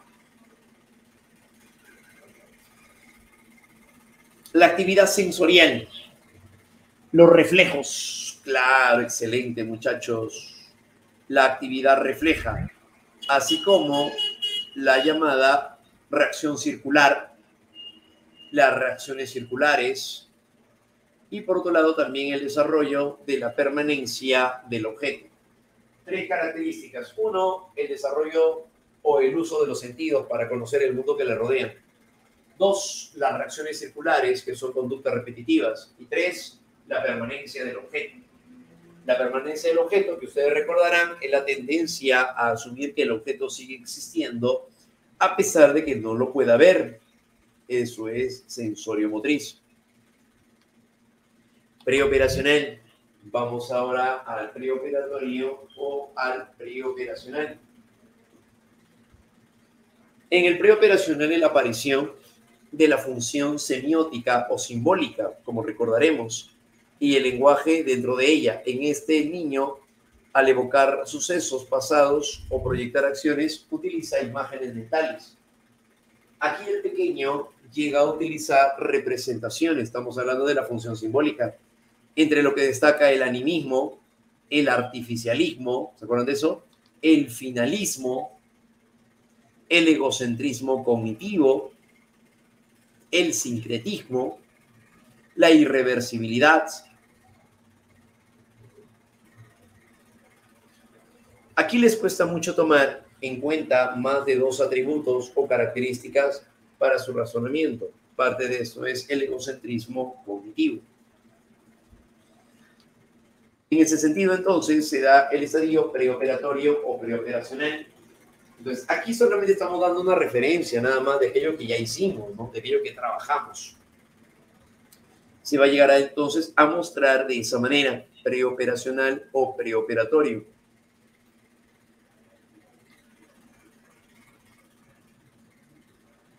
En el operacional concreto,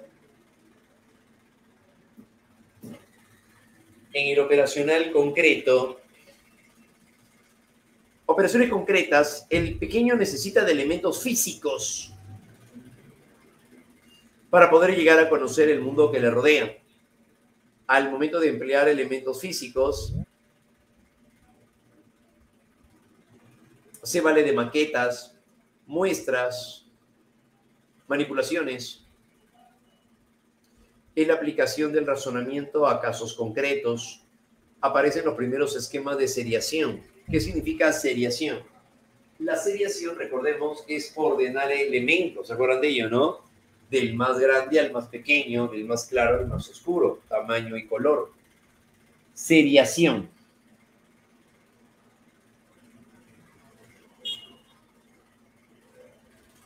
Implica la seriación.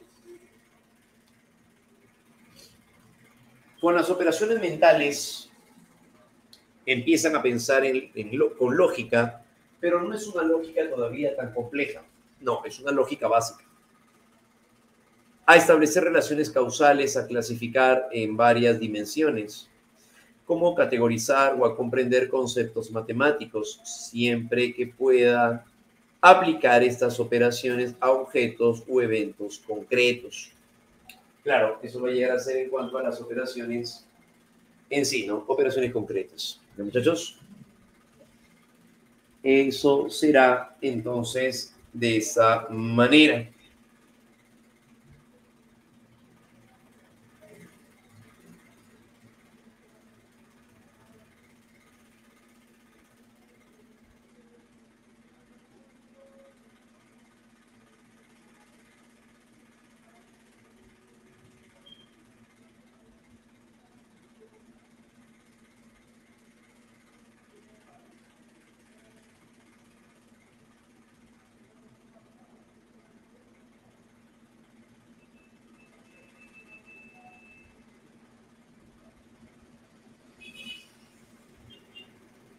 Entonces, de esta manera, es ahí donde se estaría dando, ¿no? En esta etapa también aparece la lectoescritura. Esto estaría llegando a suceder durante las primeras etapas.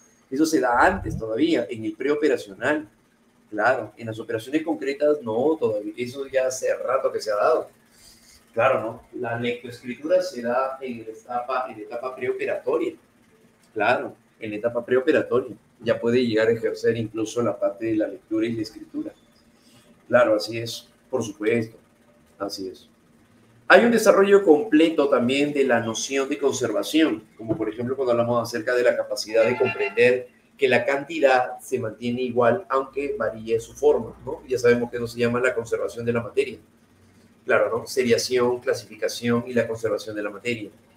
La reversibilidad es capaz de realizar el proceso inverso, además de llegar a utilizar un razonamiento de tipo inductivo. Por tu lado, muy bien.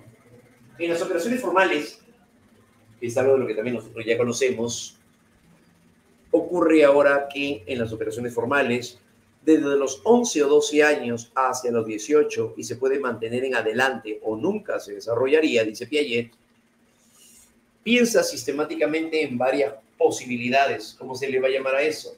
Pensamiento probabilístico. Eso se va a llamar pensamiento probabilístico. Aquí se proyecta hacia el futuro y se razona mediante el pensamiento hipotético deductivo. Recordemos que aquí hay razonamiento hipotético deductivo, hay lenguaje metafórico, por supuesto, ¿no? Como un elemento clave. Adquiere competencia también para resolver operaciones algebraicas y desarrolla también conceptos morales sobre lo que es correcto o lo incorrecto. Aplica soluciones lógicas complejas en los problemas también que se le presentan, ¿no? Sí, en los problemas entonces también dijimos aquí que se le presentan.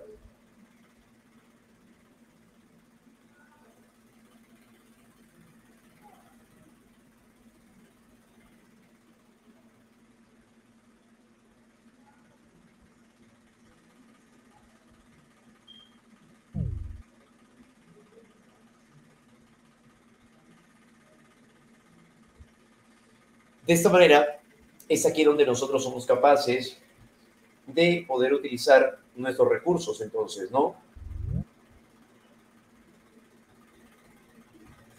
Por supuesto.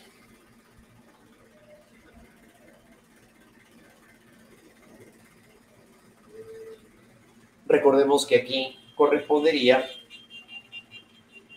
dentro de este campo, ¿no? Sí, en las operaciones formales, como un detalle, sobre todo, bastante importante. Entonces, esto que acabamos de ver va a caracterizar los aportes presentados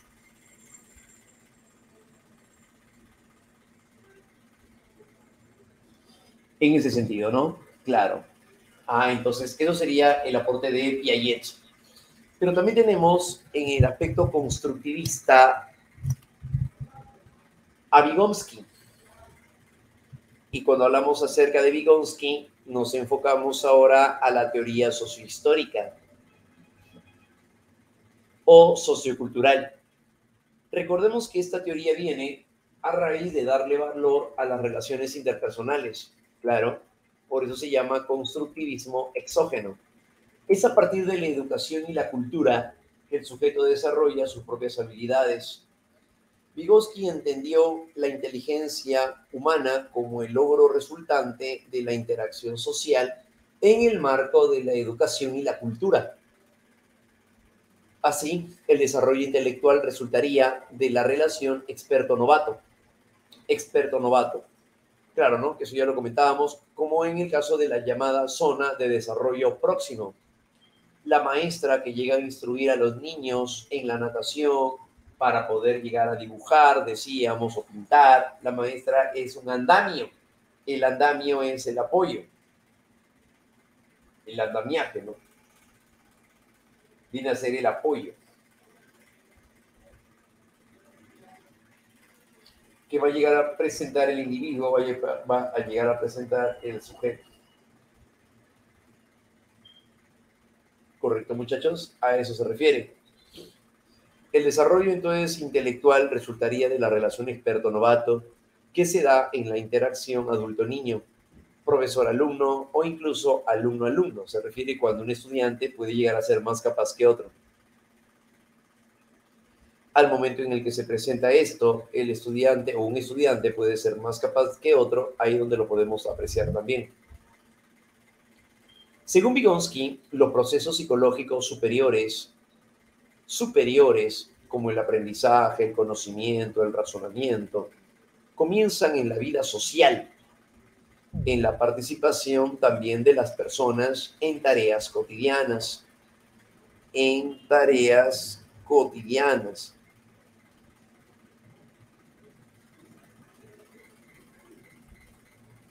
En tareas cotidianas.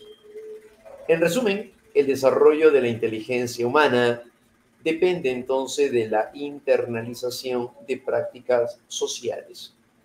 Así, decíamos, en resumen, es entonces cuando el desarrollo de la inteligencia humana depende de la internalización de prácticas sociales. Internalización de prácticas sociales. ¿Bien? De eso se trata entonces. El desarrollo de la inteligencia humana dependerá de esta internalización. Claro, ¿no? Como por ejemplo, ya lo habíamos señalado también, al momento de llegar a presentar una actividad continua, el sujeto se adapta, interactúa con otros más capaces. La profesora en el kinder llega a sentar al niño más hábil con el otro menos hábil, pero ella supervisa el avance de los dos. De eso se trata. Vygotsky entonces señalaba el valor sobre todo por la manera como estaría participando la integración social. No se trata de juntarse nada más. Las capacidades intelectuales se desarrollan cuando hay alguien más capaz. Recordemos ese aspecto, ¿no?, que estamos citando. La internalización así es la reconstrucción de operaciones aprendidas y realizadas en interacción social. Aquí, en el interior del niño, toda función aparecería dos veces. Se da en el campo extrapsicológico o interpsicológico para que finalmente se torne intrapsicológico. Ayuda proporcionada entonces por otros más capaces. Y luego en el plano individual, ¿no?, donde lo intrapsicológico sería sostenido por su propia habla. A eso se va a referir. Entonces la internalización es el momento en el cual, a partir de la interacción social, llevamos cosas del medio hacia nuestra mente. Eso se llama internalización.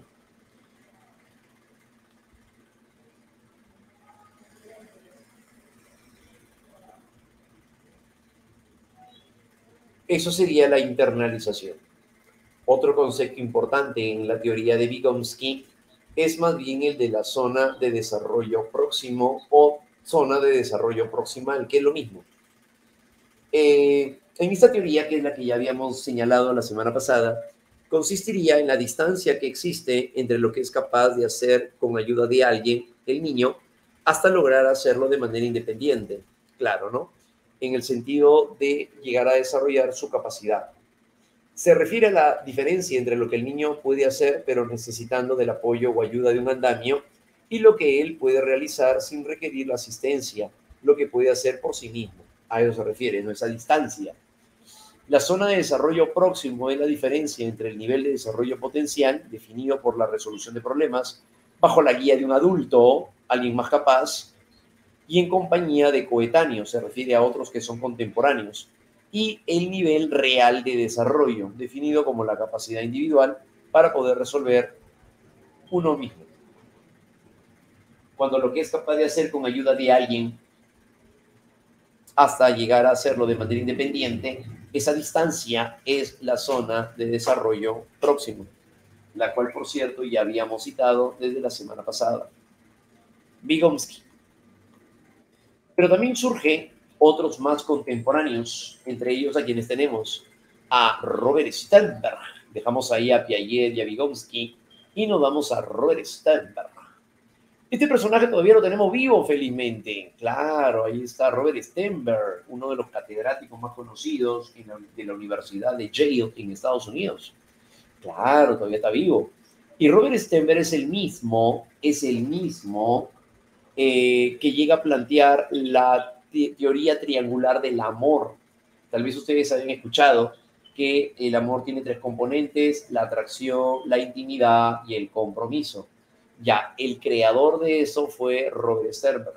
Él fue el creador de la teoría triangular del amor. Es el mismo Robert Sternberg. Ah, muy bien. Este personaje también llegó a desarrollar la teoría triárquica de la inteligencia. Claro, ¿no? Algo tiene con los tríos, pero bueno, él refirió también tres elementos claves de la inteligencia. ¿Cuál vendría a ser? La inteligencia analítica, la inteligencia creativa y la inteligencia práctica. Cuando hablamos acerca de la inteligencia analítica, le llama también componencial. Esta es la capacidad, dice Sternberg, que se llega a desarrollar desde la escuela y que por lo tanto implica las habilidades lógico-matemáticas y son las que nos generan el éxito académico. Se utiliza para resolver problemas escolarizados y académicos. Claro. Ah, entonces esta es la que según Sternberg se estimula desde las escuelas. Esta se estimula entonces desde las escuelas. Claro que sí. Ah, entonces eso se llama analítico, porque hace alusión hacia la solución de problemas. Y para solucionar problemas se requiere de llegar a procesar información. Si hablamos entonces del procesamiento de la información, tiene que ver ahora con este valor altamente significativo. Muy bien, de eso se trata entonces cuando hablamos acerca de la inteligencia analítica. Es el pensamiento crítico también que involucra el análisis y la evaluación de la información. Claro, ¿no? Esa es la inteligencia analítica.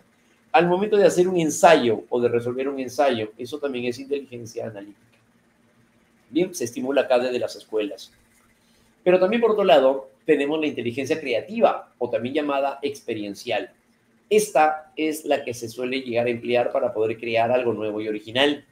Es la capacidad para ir más allá de lo asignado y gestar nuevas ideas, habilidad de adaptación a nuevas tareas y se hace evidente en la innovación lingüística también. La inteligencia creativa no es solamente característico de los artistas, también lo vamos a encontrar, por ejemplo, en los literatos. Ahí está la autora de Harry Potter.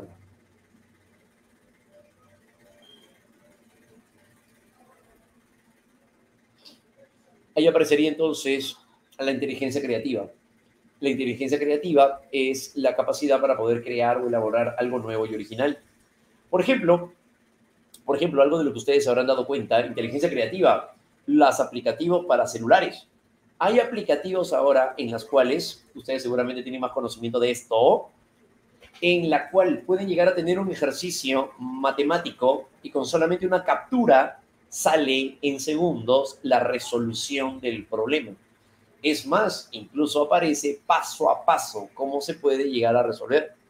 No solamente está en pantalla o digitar el problema, sino que hasta a mano lo lee la computadora o en este caso un celular. Claro, muy bien. Ahí está Fotomatazo, chicos. Hasta que todos se lo saben estos chicos. Ahí está, claro, por supuesto. Hay otros aplicativos también, ¿no? Claro, por supuesto. Ahí tenemos ello, ¿no? Esa es una producción creativa. Es algo original. ¿A quién se le habrá ocurrido a emplear un algoritmo que pueda resolver un problema matemático teniendo en cuenta únicamente la captura. Eso, por ejemplo, se daría, ¿no? Muy bien, entonces, porque dice que los ejercicios no resuelven. Eso, chico. Muy bien. Ah, no, pues claro, si vas a poner el problema de tu vida, no te lo va a resolver. Pero en tal caso se refiere a problema matemático, claro, por supuesto, ¿no? Ahí va a suceder entonces, claro, problemas personales es otro algoritmo. Entonces, ahí va a suceder la inteligencia creativa. Claro, muy bien. Esa es la característica bastante particular. Y en este sentido es cuando tienen una ecuación. Claro, eso sirve cuando tienen una ecuación, pues chicos, claro que sí. Una deco no, pues no va a resolver una deco, pues chicos. No quiere mejor que se las escriba. No sea gracioso, que tampoco no va a hacer una deco. El deco implica interpretación, pues chicos.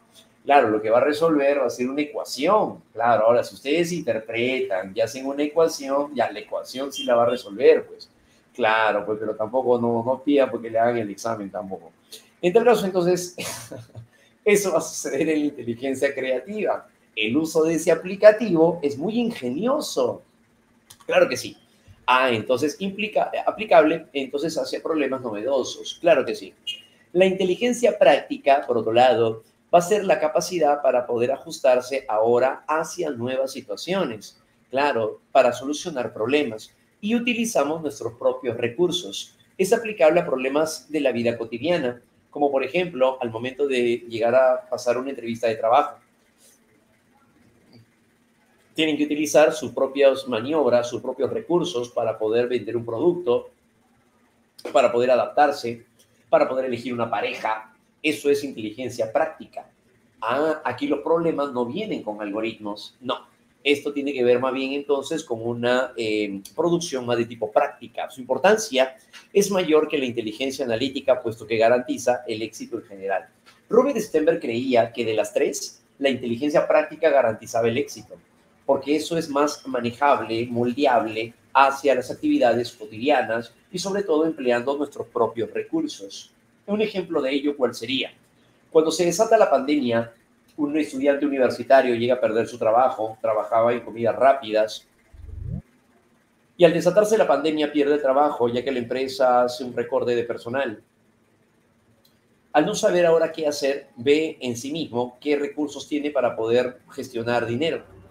Y se da cuenta que en la universidad hay chicos que tienen dificultades para entender el curso de estadística y más aún lo de letras, sobre todo, por ejemplo, aquellos que van a derecho y también llevan estadística.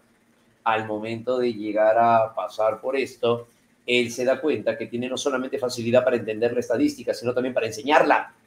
Entonces, llega a abrir un aula virtual para poder enseñar estadística desde cero. Claro que sí. Y lo que pasa es que él fue antes un chico sabia, claro, así es, un chico sabia.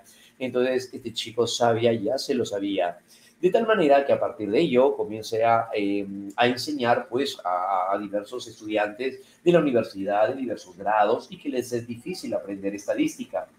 Ah, entonces de esa manera se puede dar, claro. Y así es como comenzó a monetizar. Claro, así fue como comenzó a ganar dinero. Ah, entonces empezó con 5, con 6, se pasaron la voz y ahora pues son 20, son 30, ahora tiene 2 horarios, 3 horarios, entonces de tal manera que comenzó a avanzar en eso. Ah, así, eso es inteligencia práctica. Por supuesto, papá biología. Correcto, él es un claro ejemplo de la inteligencia práctica. Garantiza el éxito en general. Claro, por eso estamos aquí. Así comenzó papá sabía.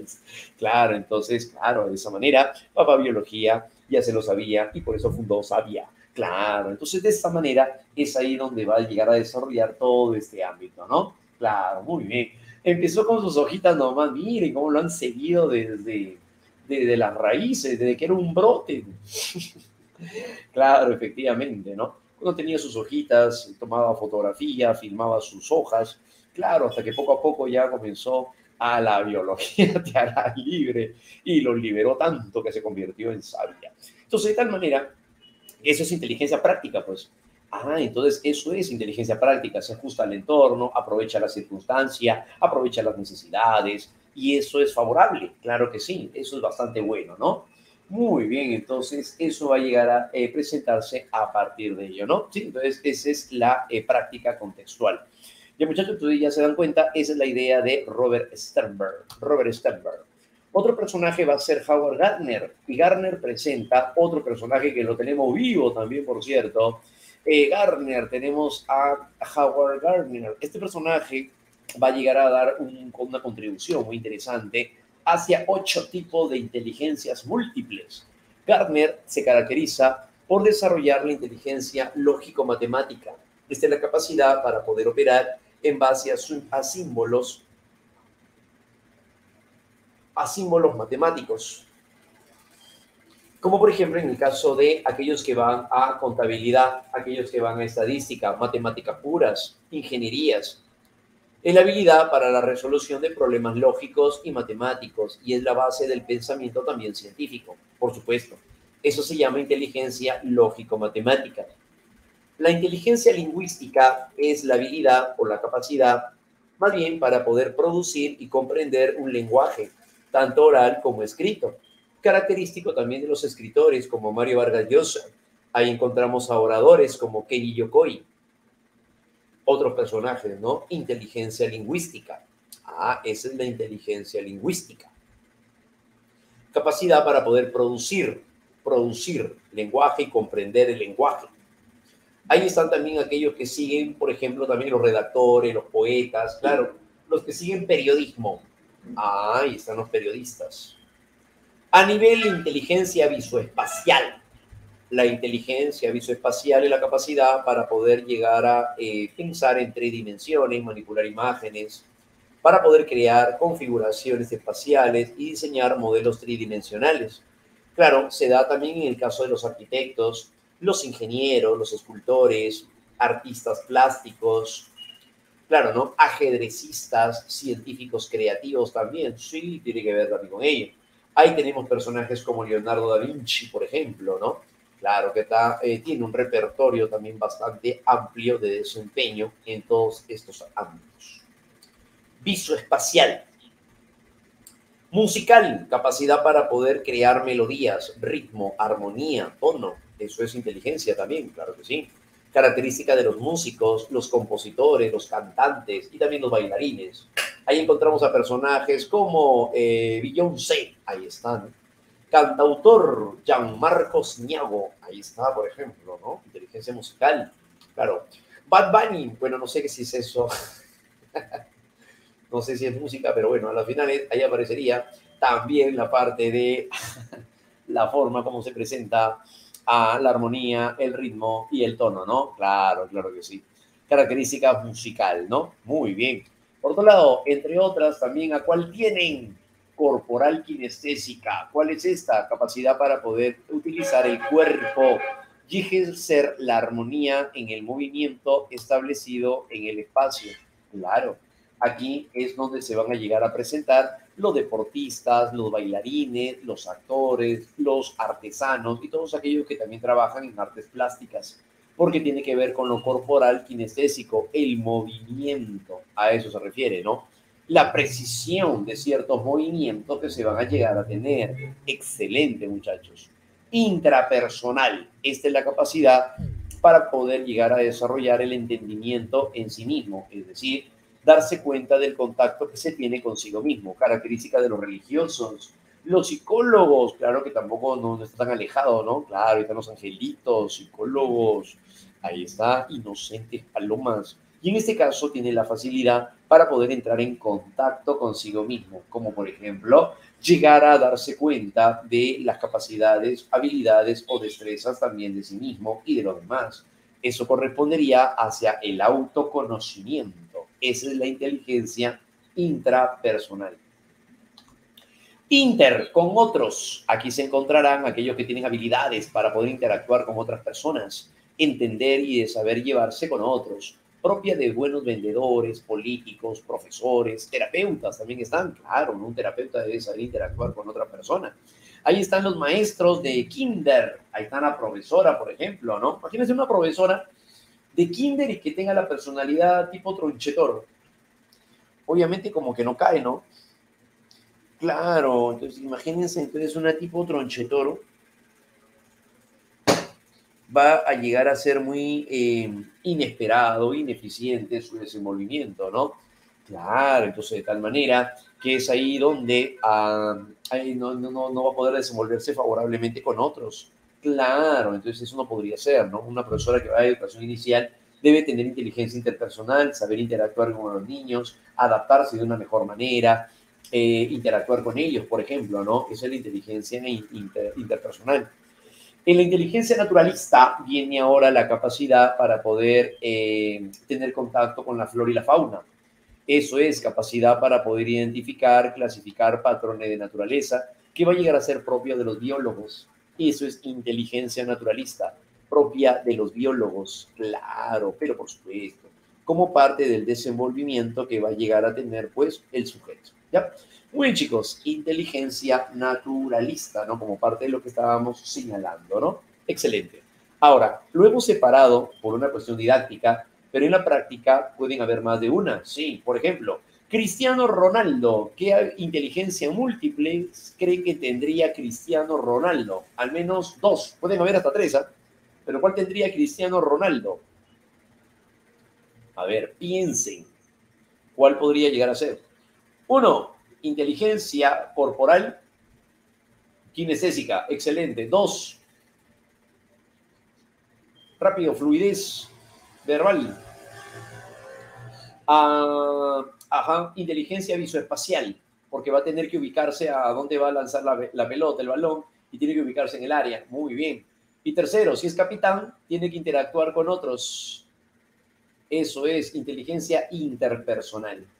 Eso es inteligencia interpersonal. Excelente, muchachos. Eso sería interpersonal. ¿Ven? Ahí aparecen tres inteligencias que puede llegar a presentar el individuo o el sujeto. ¿Ya? Muy bien. Solamente un ejemplo nada más para que sepan que una persona puede llegar a presentar más de una inteligencia múltiple. ¿Sí? De eso se trata.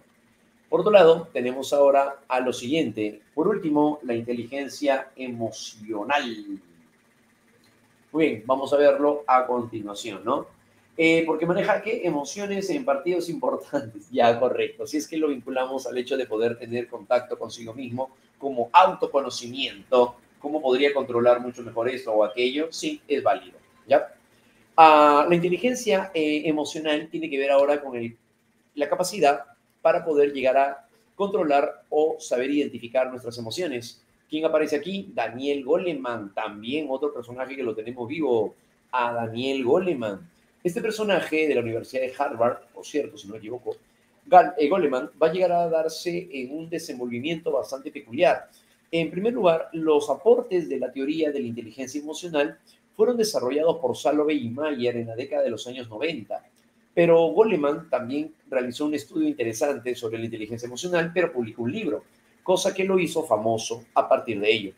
Entonces, este personaje define la inteligencia emocional como la capacidad para poder reconocer nuestros propios sentimientos y la de los demás, motivarnos y también manejar adecuadamente nuestras relaciones sociales. Claro, así es que abarca la persistencia y la capacidad de la automotivación.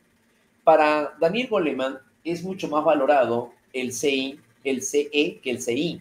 El CE se refiere al coeficiente emocional y esto garantizaría un mejor desenvolvimiento de la persona en su vida que el CI o coeficiente intelectual. Por lo tanto, ¿qué es lo que deberíamos de desarrollar? El coeficiente emocional. La omisión de este aspecto del comportamiento explica para Goleman el porqué del fracaso de la validez predictiva de los test de inteligencia convencionales. ¿Qué significan? No garantiza a aquel que tiene un CI elevado éxito en la vida. En cambio, aquel que se adapta y toma mejores decisiones, eso utilizaría para ello saber tomar decisiones y controlar sus emociones, saber guiar y dirigirse o interactuar con otros, le es bastante favorable. Eso es parte de la inteligencia emocional. Eso sí garantiza el éxito. Entre los principales componentes de la inteligencia emocional son las propuestas de Salovey, los cuales considera que son autoconocimiento. Corresponde al conocimiento que tiene la persona de sus propias emociones. Cuando una persona desarrolla este primer elemento, consiste en darse cuenta de su estado emocional. Por ejemplo, yo me di cuenta que me enoja que lleguen a juzgar sin conocerme. Eso vendría a ser autoconocimiento. Implica ser consciente de los propios estados afectivos y también aquello que lo desencadena. Se conoce también como autoconciencia. No podemos controlar una emoción si es que primero no sabemos qué emoción queremos controlar. Luego, para eso, ¿qué se necesita? Autocontrol, estrategias. Controlar las emociones, uno no lo logra solo por querer hacerlo y punto. Debe de saber cómo lo va a hacer. Y para eso se desarrollan estrategias de autorregulación. Comprende no solo la habilidad de controlar los impulsos agresivos, sino que también estrategias adaptativas de afrontamiento hacia situaciones estresantes. Claro, aquí la persona utilizará un bagaje bastante amplio. Solo puede utilizar a lo mejor la estrategia de la evaluación socrática, ¿no? Donde pone en tela de juicio las ideas irracionales que vienen a su mente. Papá y mamá me dicen que si yo no me amanezco como lo hacía mi hermano, no voy a ingresar. Ahora me di cuenta de que la estrategia de mi hermano le funcionó a él. Eso no significa que me tenga que funcionar a mí. Y porque yo no me amanezca, no significa que no logre mi ingreso porque mi hermano sí lo hacía. Claro, somos dos personas distintas con habilidades y sistemas de adaptación diferentes. Eso me ayuda a controlar mi enojo, mi cólera y frustración. Eso, por ejemplo, vendría a ser una estrategia de autocontrol. La automotivación consiste en impulsarse hacia una meta o hacia un fin y lo canalizamos a través de objetivos que cumplimos mediante estrategias. Claro, implica autoimpulsarse hacia objetivos realistas, como por ejemplo, en este caso, llegar a sacar un mejor puntaje la próxima vez, trabajarlo en menor tiempo. Pero para poder hacer eso necesitamos de desarrollar ciertas estrategias de solución de problemas. Empatía implica ahora la capacidad para poder llegar a ponerse en el lugar de la otra persona y es el reconocimiento de las emociones de los demás que implica la capacidad de poder interpretar el lenguaje gestual y corporal. Entonces eso es lo que va a llegar a suceder, ¿no? Empatía, ponerse en el lugar del otro, comprender cómo se están sintiendo los demás. Claro, esa es la empatía, habilidad social, que es parte de la inteligencia emocional. Y tener inteligencia emocional es desarrollar habilidades sociales, desarrollar como por ejemplo la capacidad de la asertividad. Ser asertivo significa explicar o expresar lo que pensamos y lo que sentimos sin ofender a otros. Claro, característico del liderazgo, la persuasión y la capacidad para reconocer y expresar las emociones que se experimentan al sensibilizarse con los demás. Entonces, esas son habilidades sociales favorables para poder tener un buen desempeño a nivel interpersonal. Muy bien. Listo, chicos, excelente. Muy bien, jóvenes. Hasta ahí vamos a llegar más bien el día de hoy. Ya nos ha pasado el tiempo. Pero bueno, hasta aquí vamos a llegar, jovencitos, con todo lo señalado y el gusto de haber compartido con ustedes. Aquí también, por cierto, se les deja la parte de su material o la clave de su material, porque a veces el tiempo no gana. Pero bueno, en tal caso, siempre lo posible de poderles dar lo mejor de su contenido para que puedan afrontar su próximo examen de admisión. ¿Ya? Listo, buen chicos, nos vemos. Cuídense, un abrazo a todos y que les vaya súper genial. Nos vemos. Chau, chau, chau, chau. Hola, hola, hola, no se vayan. O sea, yo diciendo no se vayan y se van. ¿Cómo están, chicos? Así quedo, de verdad, yo payaso. Rapidito, rapidito, chicos, para que... no, o sea, me ignoran. Como siempre, me ignoran acá, me ignoran en el grupo. Nuevamente mandaré mi payasita. Ya, rapidito, chicos. El profesor Marquito me está consultando. ¿Se acuerdan que